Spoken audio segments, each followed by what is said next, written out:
Okay, welcome back to members of 121 Community Church in Grapevine, Texas, and our ongoing study in the complete works of Plato.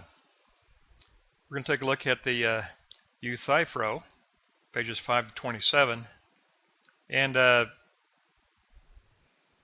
we get to take a look at Socrates in dialogue with an ancient theologian.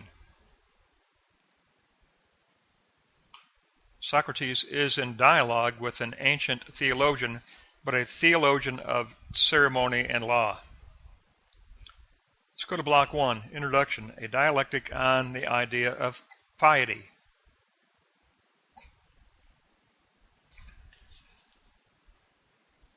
Socrates and Euthyphro are awaiting legal matters concerning the idea of piety. Plato puts the world on trial for its ignorance of this idea. Tried for piety. The question is brought up by Socrates, what is piety? The answer, what all gods love equals piety. But then he asks, what is the essence of piety? How is it related to justice? How is it defined in word and deed? How is it defined in prayer and sacrifice? Real piety is contrasted with popular opinion. Euthyphro represents a philosophy of names, a theology of names, as a sophist in a priest-like stance of ceremonial religion. So it's all about legal religion versus higher religion. Socrates says religion is difficult to measure because there's a state of piety and an act of piety, and the act is prior to realizing the state. In other words, as we know, Socrates represents dialectic. Energia and dunamis are in dialectical relationship, and energia precedes dunamis. Now remember, energia is actualization of spirit.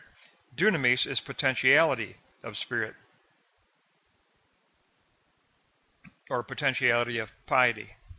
Piety is a part of justice. Religion and moral action are to be brought into harmony.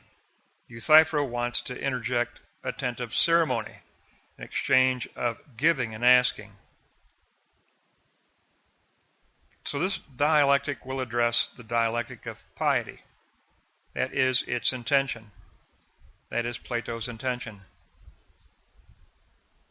The state of piety, which Socrates says is preceded by the energia, actualization of the pious act.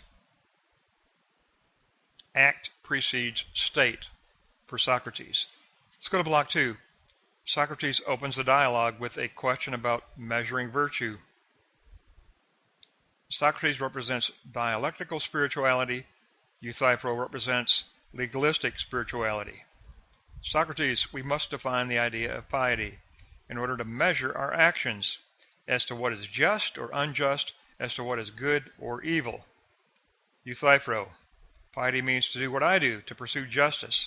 Piety is that which is dear to the gods, the pursuit of justice. Now the conclusion we find in block 3, piety is dialectic, not ceremony. That's the conclusion.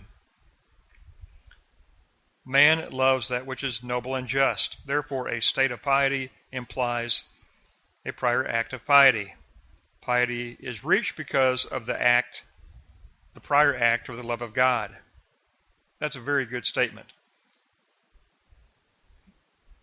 Piety of the self is reached because of the prior act of the love of God. This defines the essence of piety. Our recognition and our reverence toward God causes us to carefully measure the commission of any act, because piety is part of God's dikaiosune justice. Piety is part of justice that attests to the gods. Euthyphro concedes to the argument given by Socrates. He finally does concede. But the key point is 3.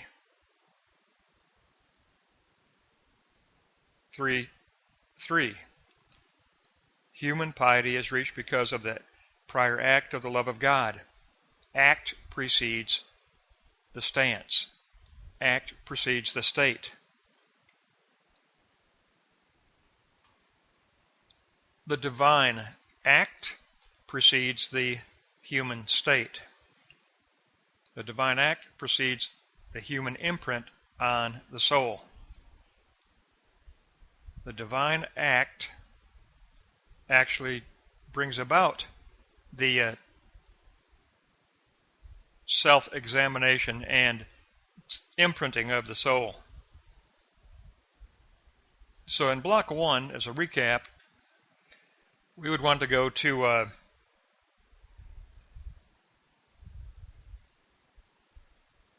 note 5, I believe, where Socrates says that religion is difficult to measure. There's a state of piety and an act of piety. So we get a look at the problem in 1.5. We need to look at the dialectic between the state of piety and the act of piety. That's going to be the intent, this dialectical relationship between state and act. So 1.5, very important to give us the agenda. Now block 2 would have to be all of note 1. As we address that state and act of piety, we are really dialectically defining the idea of piety. We're dialectically defining the idea. Because the idea measures energia actualization. Idea measures energia. Idea measures energia. And remember, 1.6, energia precedes dunamis, state, for Socrates. But it's the idea that precedes the dialectical relationship between act and state. So idea informs a dialectic between state of piety and act of piety. We act in an ethical, moral way as we go out of the self and interact in the world, and then through that interaction we reflect. This is called praxis, action and reflection. We reflect on the true, and then we return inwardly to internalize what we discover, and that helps to mature the state of being pious. So that's why we say energia. That's why Socrates says energia precedes dunamis, potentiality. Because during the act, we dialectically reflect and return inward to imprint the soul, to inscribe the soul, with what we discover in the action and reflection of praxis. So that's what we're doing here. We're dialectically defining the idea of piety in the Euthyphro dialogue. And then block 3, it's got to be 3.3. It's got to be 3.3. Because that is the position later that will be taken up by Christianity and the Apostle Paul. But before that ever happened, Plato takes it up in 3.3. Piety is reached because of the prior act of the love of God. Because of the prior act of the love of God. The prior act of the love of God is an act of vertical dialogue within the Spirit, which allows us to be influenced to go out of the self in ethical and moral action and reflection in praxis, and then to reflect and then return inward to refine a mature state of being pious. So it's a very essential lesson. So block 1, go to 5 and 6. Energia precedes dunamis. Block 2, go to 1a. The dialogue is about defining the dialectic of the idea of piety. And then 3.3, the energia, action of the divine precedes the dunamis, potentiality of having an inscribed soul as a state of pious grace. Tremendous, very short essay, but I like this essay because it gives us a dialogue between philosophy and theology. Euthyphro is a theologian, but he's a rigid, legalistic theologian. He's a ceremonial theologian. He represents a very legalistic view, whereas Socrates says no, piety is not ceremony, piety is dialectic. We know that from every prior lesson that we've had so far, that Plato, through Socrates, posits the notion that the true is discovered through dialectic.